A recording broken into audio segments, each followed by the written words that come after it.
There's the music.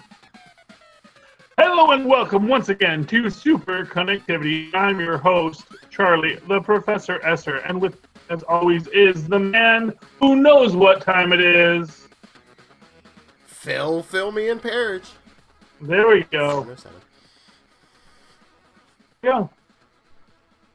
I meant it's time for a change. Talking about Marvel. Well, there's lots of changes on at Marvel. Wants to come back to the books. He's saying he misses the comics world. Had some statements to make about the Marvel in its current. He's not sure if I agree. Well, then, sorry, not Phil. Has Jim should have been happy since they blew up Pittsburgh? Never. It was a very acrimonious leaving for Mr. Shooter. Which to this day breaks my heart. You know, It's like that was my guy growing up, and that it was like so acrimonious amongst the creatives. It's like, man, you know, it's hard to. It's like when you first find out that Abbott and Costello really didn't like her that much. You know, they worked together. It's like, you know, they weren't like, you know, they weren't hanging out. They weren't like the Three Stooges. You know, the Three Stooges, they were brothers and Larry Fine, and they were all like, you know, from another mother, you know, as far as they were all concerned. So they like, oh, you know, we work together. You know, we have a good comedy routine, and then we go our separate ways. Oh my God! They were good friends. Now I just see Shooter walking through that bullpen. Why I oughta? Yeah, well, you know, yeah. That means why people didn't like him so much. I don't. Yeah. So that's that, and of course, as we've discussed, Bendis is leaving Mighty Marvel. Bendis. Oh, that's okay. You know, he's going to his new. It's fairly positive. You know, here's one thing I'm going to say, because you know, there's all, you know, the whole Marvel. It just seems kind of silly to me at this moment. Because I mean, it always seemed a little silly, but it was like silly in a way that when I was a kid. And, you know, Stan Lee was always a guy who always raved about the Distinguished Competition. I remember when Batman '89 came out, and he was like, you know, look, this is good for us. Good for the industry as a whole. And to be a success. We want Tim Burton's Batman to be the biggest film in the country because it's much easier for us going forward, you know? And so... I've never understood this fight, but it does seem like it's getting meaner lately. I think. You mean the fans? Like fan-wise? Yeah. I think fans get meaner now that we have an internet. I think back when our comments were moderated by Marvel and DC in the letters pages, back when there was like really there was an adult in charge of our conversations, I think things were a little more civil. Oh yeah, I mean, as everyone's on their own accord, and you can be anonymous. Yeah, people, you know, it tends to bring out the worst in a lot of people. Yeah. So I made a comment on CBR today. I wanted to make it a couple days ago, but I lost the thing on my Facebook feed. But so apparently, well, CBR is making. So I don't know. Well, you read the most recent Avengers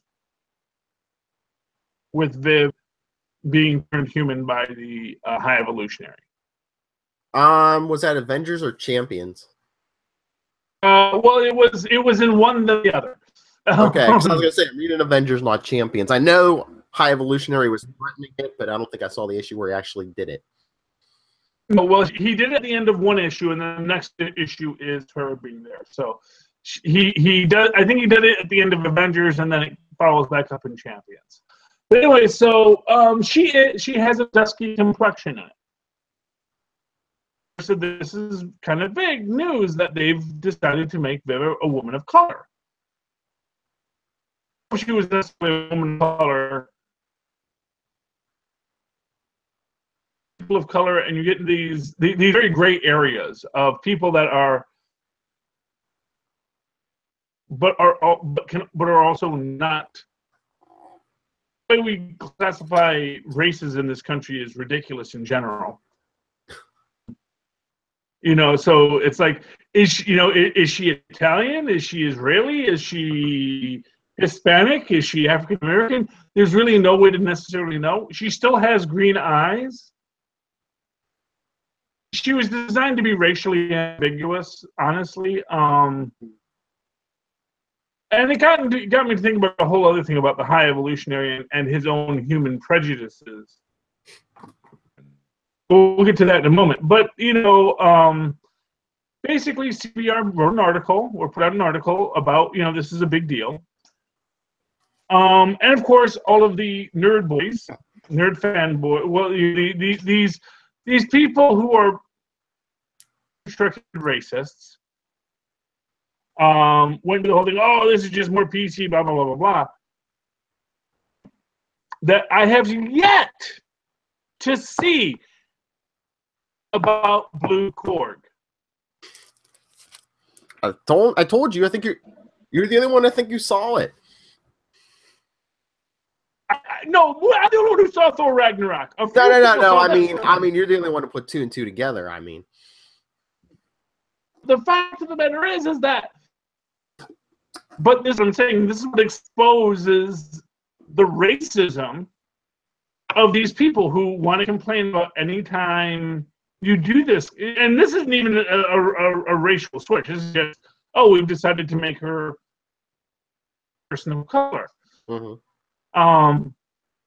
And people are still complaining about it. Because at the end of the day, these are people who don't want to see people of color in comic books. I want to say it's not that, but it's like, no, it clearly is that. What defines the fact that is not, that this is what people are complaining about Blue Korg? Because not for nothing, the director really made it easy for you if you are a really hardcore purist. If you say, if it wasn't the book, it must be forever in the movies and all other iterations. He just walked up to you and said, okay, I painted in blue, and I'm giving it a completely different personality, comic relief character, whereas none of the War Bond were comic relief. Whoever got to comic relief in the War Bond was Meek, and Meek actually winds up being like the most evil of all. Mm-hmm. So, she's the one that actually killed the Hulk's wife. So, that came out 10 years ago. But yes, spoilers. Yeah, but the idea is that so he gives you every reason, so you can even have a real, legitimate, justified comic book argument to say why Blue Korg is a problem, and no one mentions it. Because at the end of the day, they don't care if you paint Korg blue. They just care if you make someone African American or Hispanic or not, not race, Oh, and this is my thing, and this is what has been bugging me the most, I think, is not just because I know the racists weren't going to pick it up because they're going to realize they're being trolled. They're not going to. But what annoys me is that nobody on the left has picked it up either and said, "Hey, you do realize,"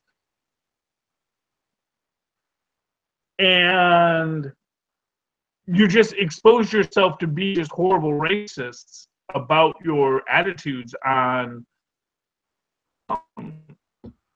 comic book characters by not making Blue Korg an issue. Mm-hmm. He changed the race of Korg. Because we know there are orange Saturn Cronins, originally from Saturn, Another from a place called Kronos. You know, I'm not quite sure I don't know if they're actually still from the planet Saturn, because there is life on the planets in the Marvel universe. Will actually be on Saturn. It would be weird since Saturn is a gaseous planet, and the Cronins are nature, and the fact that they're stone creatures. Charlie, your connection is like horrible right now. Oh, it is? I'm losing I'm losing a couple words and stuff. Yeah. What Wi-Fi am I on here? That's the wrong button. 1 second. 6. Oh no, nothing can happen.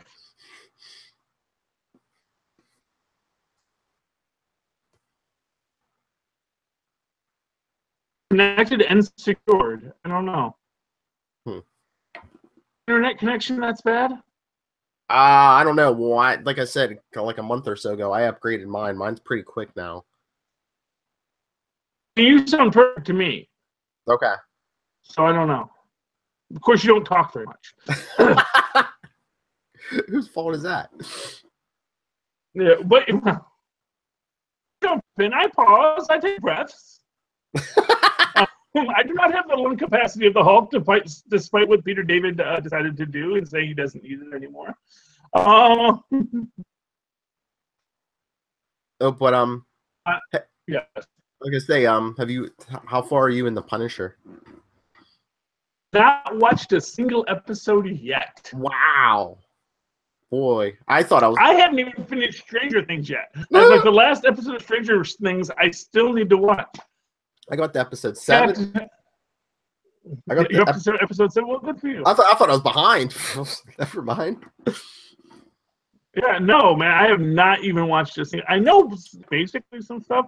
I know that we get Jigsaw, so good for Jigsaw. I'm excited about that. But although again, it just emphasizes the fact that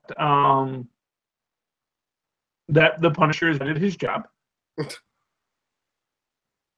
You know, as we've said, the Punisher is good at his job. His job is to kill monsters, and yet he can't even kill Jigsaw. And if nothing else, you know what I really want? I want a Gwenpool Punisher crossover. Oh no. Gwenpool to point out to him, you realize you're supposed to kill mobsters.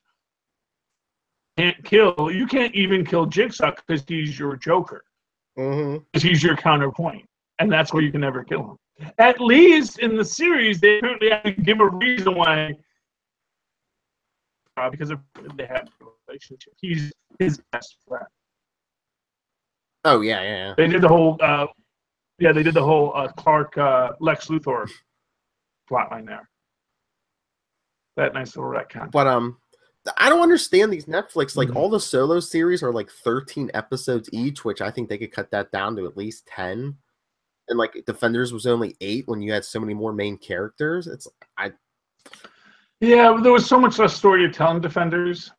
I mean, that's fine with Defenders, but I think all these solo ones, you could do it in 10. I don't know if they have some kind of monetary interest in doing 13 every time, but I don't know. It just seems like it slows down a lot of these in the middle of all of them. Very intense monetary interest in because the more episodes they put out, the more you're watching. Like I say, it's rough when you're watching these shows and they end. I was waiting. I wanted to see what happened next. But you don't get it because. Yeah, and I think with a series of unfortunate events. If that does not get renewed, I am going to be so mad. Renewal of I got mad at my kids that wanted to watch a series of unfortunate events that was going to be our Thanksgiving tradition that we're going to start. Happened because halfway through the first episode, I'm bored. It's like, this is a good show. Watch it. You're going to enjoy it. And it's like, no. Which of course always happens. Not enough blood and guts for Tristan.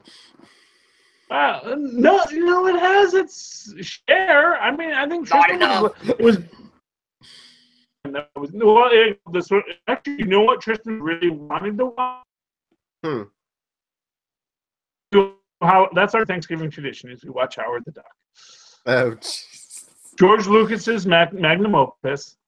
Talk about a bloodbath. It's actually a good film. I was, because I watched it twice this week. I watched it twice. So we watched it. I watched it Wednesday night and I watched it Thursday morning. Yeah, DVR now, so we can watch it whenever we want, forever. Yeah, but you watch Powerless too. Actually, not a bad film. And I mean, she goes. If you think about it, for the time, what was that, like 80? Was that 86 or something? I mean, the effects are as cheesy as all. No, I just mean for a comic book movie of the time, it's not the worst. It's better than the last 3 Supermen. Oh, the Christopher Reeve. It's not the current Superman. I know. Oh, tonight we got to bring up Justice League because Lil said she might be coming around a little on that Justice League movie.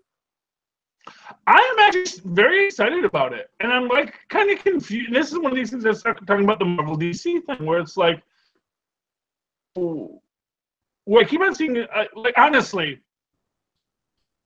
Democrats and Republicans have nothing on the Marvel DC. Nope. Because I keep on saying like, Justice League underperforms. Justice League sets new records. It's like, is it underperforming or is it setting new records? It's like seeing the film yet. I am not going to probably get to see the film until about middle December, because that's when spot do it. People tell me I have to get this Move Pass thing. You get to see one. You get to see like one movie a day. You can just use it every day. Go see another movie. Mm-hmm. One movie, you're set. And it's like, and I used to go to movies all the time. Honestly, my biggest problem with doing that is I just don't get to see movies as much as I used to. Small things called children now. Large amounts of my time. Like when I was me and my wife, we used to go to the movies like once a week. We always went to the movies. That was one of our things, Back when you're, because dogs, you put the food in the bowl.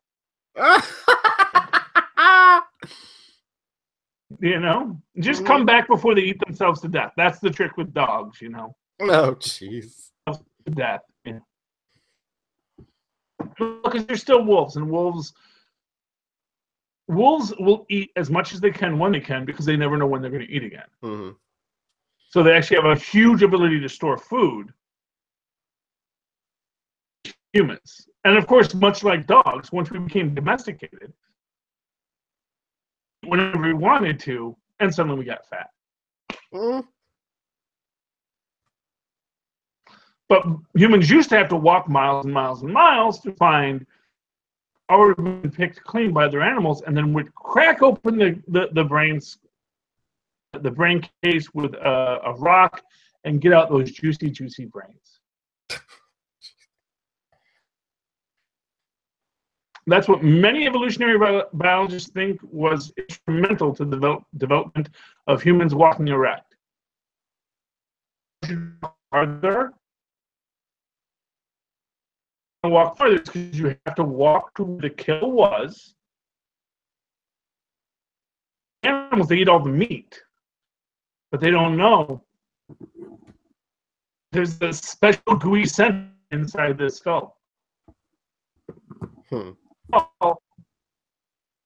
There's just fat, which gives you all kinds of calories.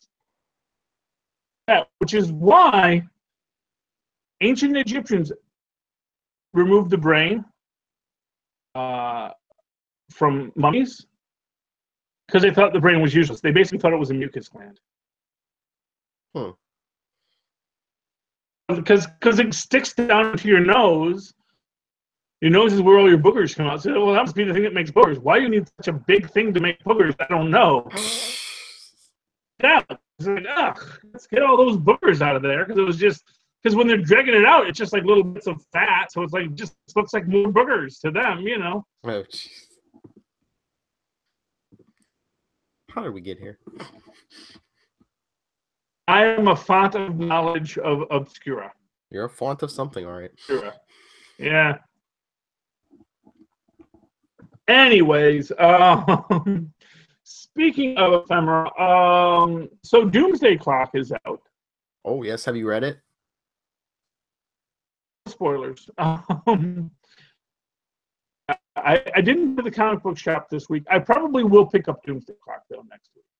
If it's there. You go to the comic book shop again.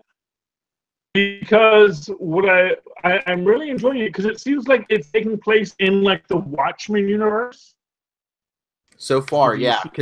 I'm guessing it's backing up. I think it's like, here, let me pull it out. I think it was like early 90s they were showing.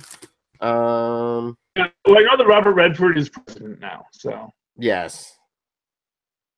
Yes. Yeah, 1992, November 22nd, 1992. What I love about the Watchmen story is that it basically shows how little research Alan Moore did into the world he was writing about. Because he should have known that there's that continued to run for president. Mm-hmm. The what is it? Is it the 25th Amendment that limits presidential terms to 2? Oh, I forget which. I don't know. I'm guessing at 25th. Although that might have been something else. That might have been the lame duck amendment. I don't know. Anyway, but basically, you know, Nixon couldn't continue to run because there was a constitutional amendment in place after Roosevelt had won election numerous times. Mm-hmm. Oh, is that Day Clock? Yeah, Doomsday Clock. Okay. Did it come with I even the code? got the little pin with the Doomsday Clock with the S symbol at the top of it. Oh, yeah. They're doing the whole Manhattan hates Superman. Well, I think that was the whole point. They're saying now the New 52 is because Dr. Manhattan was messing with their universe. But do you want spoilers? Yeah, go ahead. I've been reading spoilers all week, okay. So it's not a big deal. Well, no, at the end of this issue, Superman's having nightmares about his parents dying, and everyone's like, oh, what if Dr. Manhattan's one of his big alterations to the DC universe was he killed Jonathan and Martha Kent before they were supposed to die? Yeah, well, interesting. Because Clark Kent wakes up from a nightmare, and Lois is like, "What's wrong?" And he's like, "I had a nightmare." And she's like, "I don't remember the last time you had a nightmare." And he says, I don't think I've ever had one. Mm. Oh, but Rorschach's back, and you know how they did that? It's a new person. Yes, it's a new person as Rorschach. Yeah, I did read that spoiler. Have they said who? At first, I thought it was going to be Night Owl when I started reading the article. But they haven't said who, but he was showing somebody peeled off one of his gloves. It's a person of color. That's all they showed so far.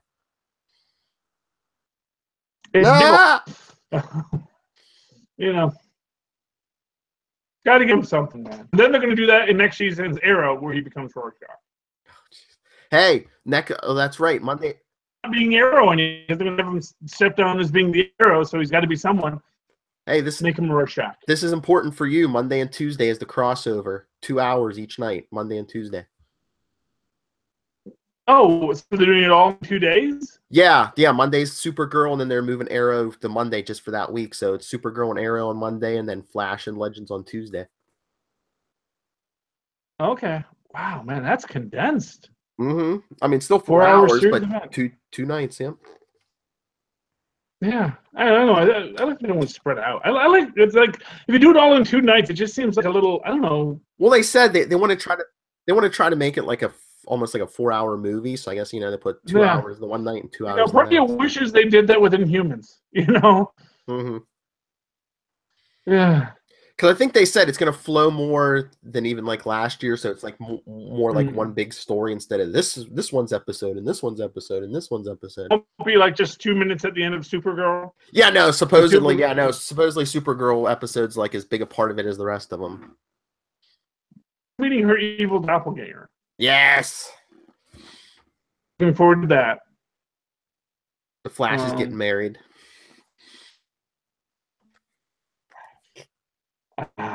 What, marriage? Watch this over Thanksgiving, and this has been very annoying to me this Thanksgiving. What? I was at the grocery store because usually like have stove stuff for $1. It was $1.50 this year. Because usually they have like buy in bulk and save the money, and it was like no, not this year.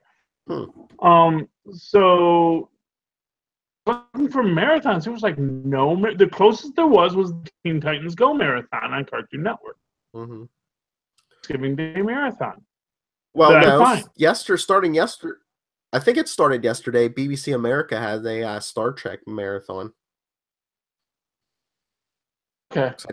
I don't know if it, now they're on Next Generation. I only get up to BBC America when Doctor Who's on. I usually just watch it for either Next Generation or Voyager, but I mean that's what we were talking about. I don't know if some CW exec like messed up the schedule, but like they had on Thanksgiving they had a new episode of Arrow. If they would have had the crossover the week of Thanksgiving, it would have been on Monday and Tuesday, and then you wouldn't have to worry about Thanksgiving. You know what they should have done? What? They should have done all 4 episodes Thursday. Oh! Crossover marathon. Oh! They could have created a new tradition for the world. Watch CW Thanksgiving Day. Don't watch the Lions win or lose. No one knows anymore. CW crossover. All of their shows are going to cross over into this one big 4-hour movie. Yeah, but I mean that would have been that's like worth our time. But that crossover is like some of their biggest ratings, unless they were afraid to go against football. Because now if they do it Monday and Tuesday, like I think a lot of the regular shows aren't on. Like I don't think the Gifted and stuff is. Well. Yeah, I mean, but I think still the only thing that maybe beats football was like Walking Dead and probably Game of Thrones if they were on at the same time. But yeah, I don't know.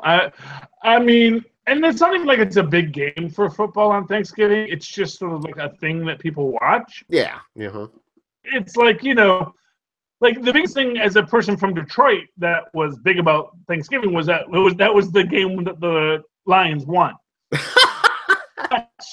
we had a reason to watch football. We didn't know why anyone else was watching football on Thanksgiving. That's when the Lions won, and then a couple years ago they didn't win, and it was like, oh, okay, so I guess we're not going to win on Thanksgiving anymore. So it kind of became like any other day. Falls on, I guess we could watch it. I don't know. And if the Lions don't win, do we care? I don't know. Maybe we do. I mean, football's a neat sport. It's great. It's fun. Cosplay. People love cosplay. It's the only sport where cosplay is encouraged. That's true. Like sports, especially football, is like the original cosplay. People will find jerseys for how long? Well, it's not just like the jerseys, but like the paint and the costumes and like thematic things where I remember had a guy called Darth Vader where it was like Darth Vader but in like Oakland Raiders clothes, this was very much the thematic for football. It's very much a game that instills passions. Oh yeah. And that's good, No, our current president does not like the passions that it instills in some others, he is our current president, so may Odin keep him well.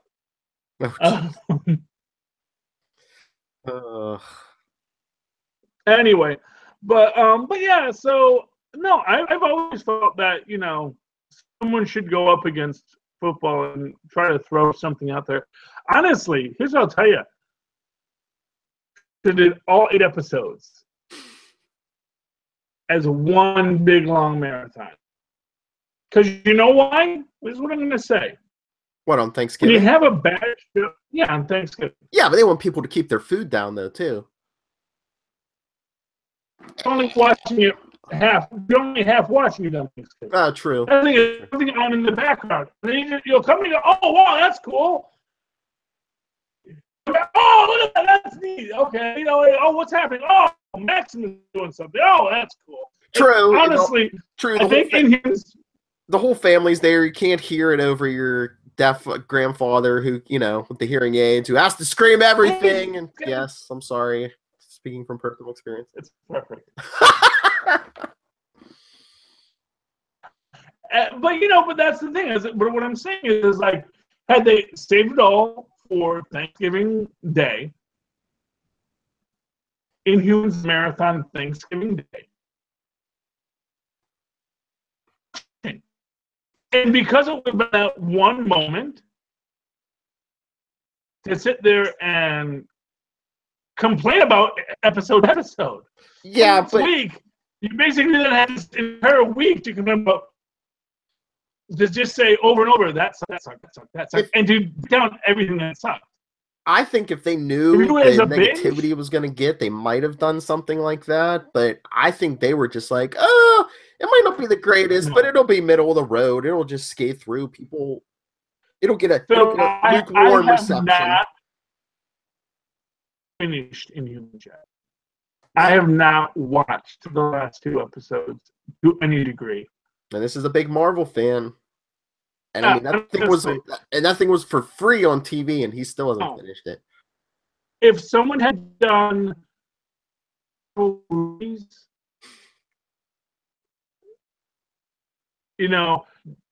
America Death Too Soon, Man the Deadly Dust, Doctor Strange, the greatest of them all. Oh, I would have been watching the nuts out of that. Yes. I've been watching those legumes all day long. If you did a complete 70s Marvel marathon, I am there. That stuff. Just like I live tweeted the 200th episode of Teen Titans. Which I learned my new favorite phrase. I haven't watched it yet. I'll have to. Once I see it, I'm probably like, oh. I met it once. Honestly, when you in the context, it's like, I love that. I don't know. I'll give you. And they had animated for Strong. Tara Strong, but now Tara Strong is a cartoon. Wheels within wheels. Charlie, I'm losing your voice again. This is. Oh, I heard Tara Strong, wheels upon wheels. Tara Strong. So they meet in the show. Oh, okay. And so you have animated Tara Strong. So you have Tara Strong meets Raven as Tara Strong, and it's like mind blower. That is Morty mind blower for you.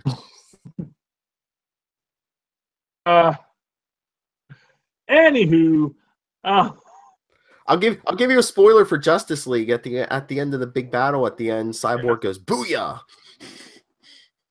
Oh, see, that makes me happy. We do get a booyah. I have not heard a thing I'm going to dislike about this show.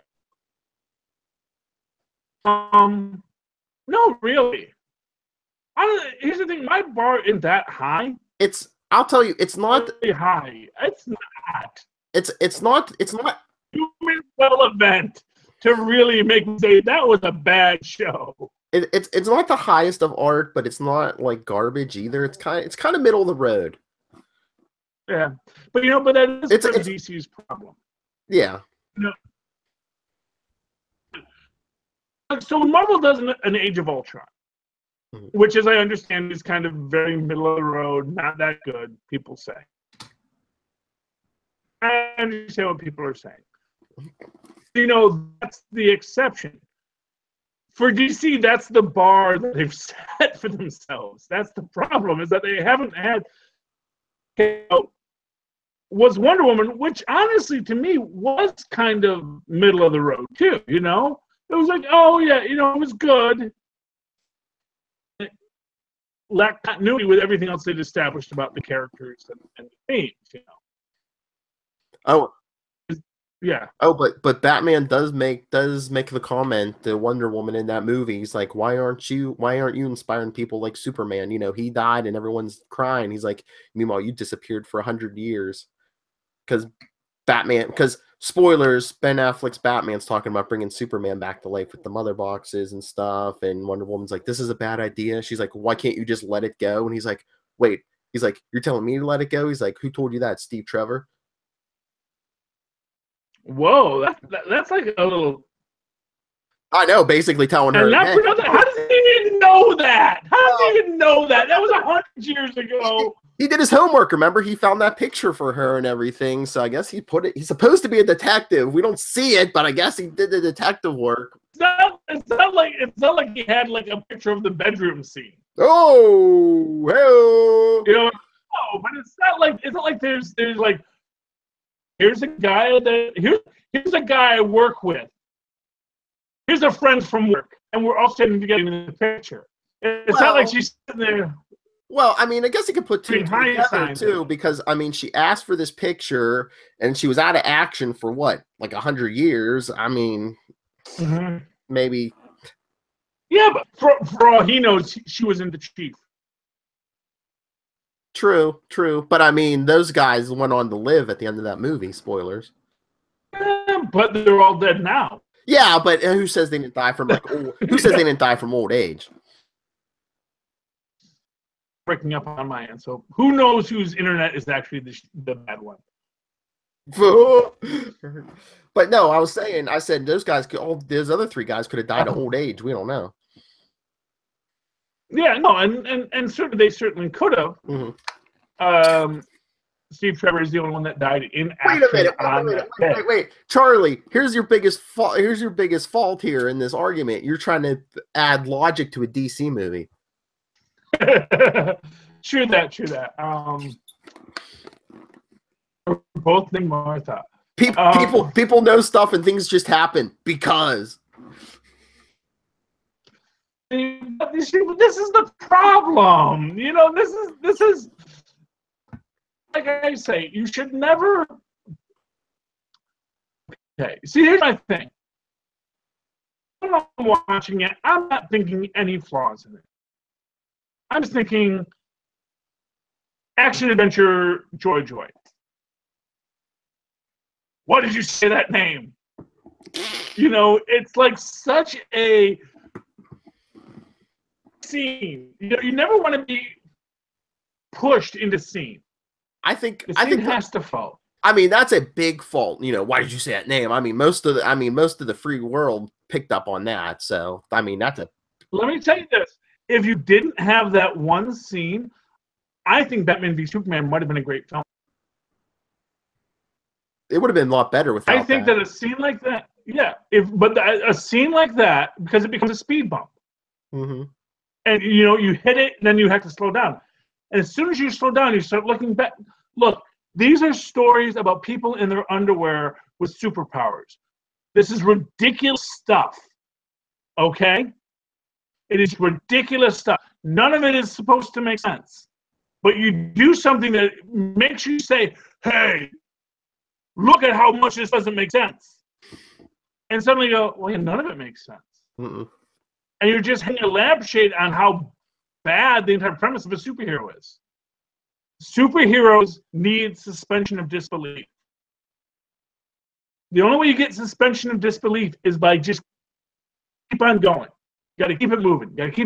And there were so many ways you could have handled that better than just this random fact.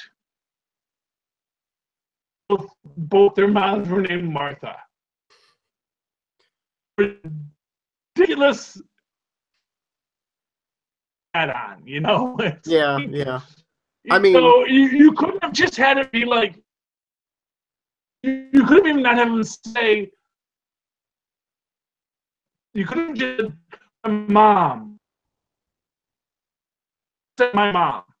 mm-hmm.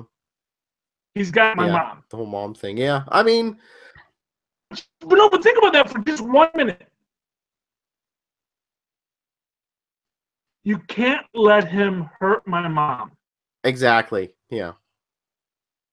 It's going to do the exact same thing. It fully humanizes everyone, but doesn't hinge. I know. Mm-hmm. If Superman's mom had been named Jane, Mm-hmm. that is what you're saying. But if you say, no, everyone has a mom, and Batman lost his mom, and Superman's about to lose his mom, and Batman can identify with the idea of losing your mom, suddenly that becomes a good film. And this is why or a bad film is often, as the old thing, all for the sake of a nail, the whole kingdom is lost. Which is what I was going to mention. I actually saw Point recently. Loved it. That was good. The animated Flashpoint movie, that was really good. That was on Thanksgiving Day. I was hoping it was going to be like, oh, it's a DC animated marathon. No, just that one. Why am I bothering? It's like just, do, what was it? The one where they're in the 50s, and then, this one and that one. Oh, about Green Lanterns. Fan theory for a movie I haven't even seen yet. Yes. So, from spoilers, you have the big battle of the Amazons and the Olympians and a Green Lantern. Yeah, and the Green Lantern falls. Mm-hmm. Yeah. And what do you see in that before the ring flies off to space or whatever? What? Does it glow? It glows? Yeah. No, it's damaged. Oh, yeah. The ring is damaged.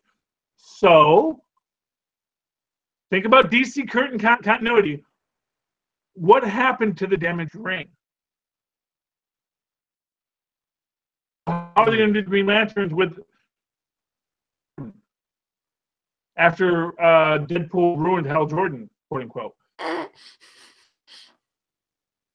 No. What? Alan Scott's ring. Alan Scott's ring he found. Oh, why won't this damage that didn't have all the memories? Why won't this darn thing work on wood? It's kind of yellow. It's yellow. I didn't work with that stuff. I don't know why. I just, it got a bunch of 403 arrows. Not found. But we see the ring is crap. That gives you your excuse to do some Justice Society stuff. Yes. But that's the idea, is that so in the next one you don't get Hal Jordan, you get Alan Scott finding the ring. Comes the Green Lantern, red cape and all, because he wants to be like Superman. Oh, we need another period piece like Wonder Woman, but in the 40s with the Justice Society. Then you bring them back in the current thing, they're like old men. Yes. Oh man, did you see the oh no. The trailer recut with SpongeBob footage? No. Oh, it's perfect. It is so perfect with Mermaid Man and Barnacle Boy. Oh. But I do like Batfleck. And I want to say right now, I don't think Batfleck is leaving. I think Batfleck is sticking around. And I think it's important Batfleck sticks around. And here's the reason.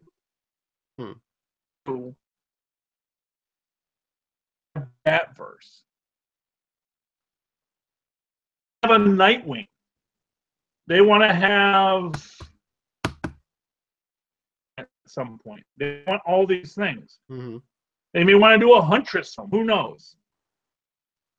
You have an old Batman. We've already established old Batfleck is old Batman. Mm-hmm. Continue this. And actually, I was thinking this. Do you know who recently said she wants to play Catwoman? For as much as an actor saying, I want to do a job. I saw this and I forget who said it. Ming-Na Wen. Yes, yes. And so get this. Get Ming-Na Wen's Catwoman, bringing Chloe Bennet as Huntress. You get your entire Marvel infusion in the DC universe. Everybody's happy. And then you get actually Ming-Na Wen actually being able to play Chloe Bennet's mom, which will be fun, like her actual mom. Yeah, but we'll do yeah, but how do their contracts read? Do those Disney lawyers let them do that? Playing on the other side of the street? Like I said, I think that's mostly the nerds. I don't think that's nearly as much the businessmen. You know, so long as you make time for the show that's buttering your bread, mm-hmm. I think they're cool with it. Yeah, but I mean, crossovers before. I mean, especially some of the craps that these DC movies are getting. You don't think they're like, oh, you're gonna hurt your image and like ultimately our brand if you were like in a DC property. But that's why you bring in people from the Marvel properties into the DC property. You got to get that Marvel stink on you. That's what DC's looking for right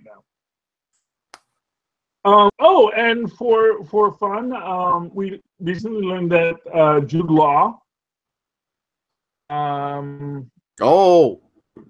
playing Captain Marvel. Marvel, yeah. I'm guessing it's confirmed he's Marvel because I think they said he's in the Captain Marvel movie as Walter Lawson, that was an alias that Marvel used when he was first on Earth.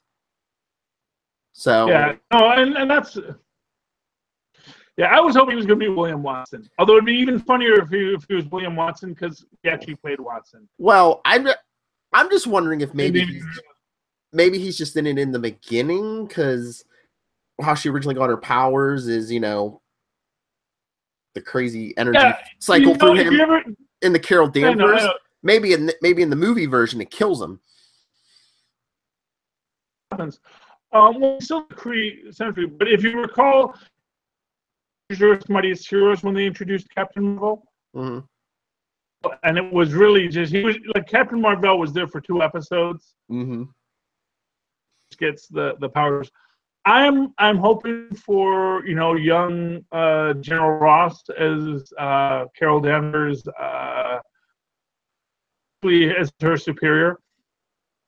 Antagonism between Carol Danvers and the Air Force, the U.S. Air Force, which is trying to track down these X-Files, and S.H.I.E.L.D. trying to say, hey, we're the ones who handle this stuff.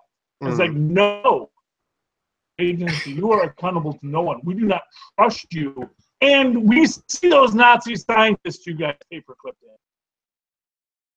Don't see Arnim Zola right over there going, hello, Arnim Zola, how are you? Like, we know who that dude is, man. We got history books, Someone we know, okay? We got a lot of Nazis here that got paperclipped into you guys. We don't trust you. I'd love to see Thaddeus Thunderbolt Ross as a good guy. Then we see J. Jonah Jameson as a good guy. Because it completely flips your script because you're always seeing them as that antagonist to your main character. Hey, Charlie. Yes, I know. Okay. We're gonna cut it. We're gonna cut it right now because we have to make room for Lilith. That's right. Capes and Lunatics in a few minutes. So stay tuned.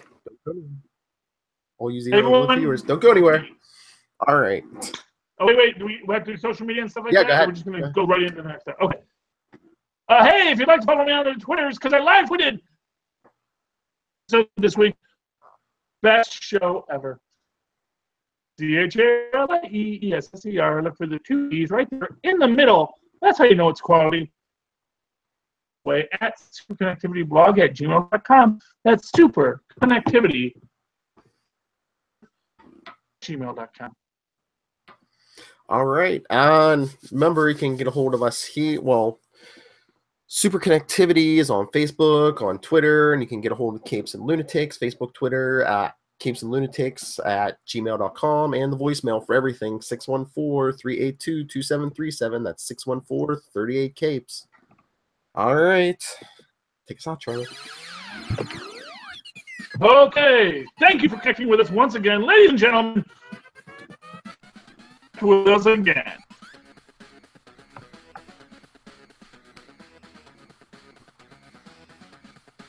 Wilson wants to play after June. Because I read an article in Slate today that he's like the new hot villain in Hollywood. Give it back, Fox. Give Fantastic Four back. Just sell it back. We'll buy it. You don't need Doom. But you'll hear that soon.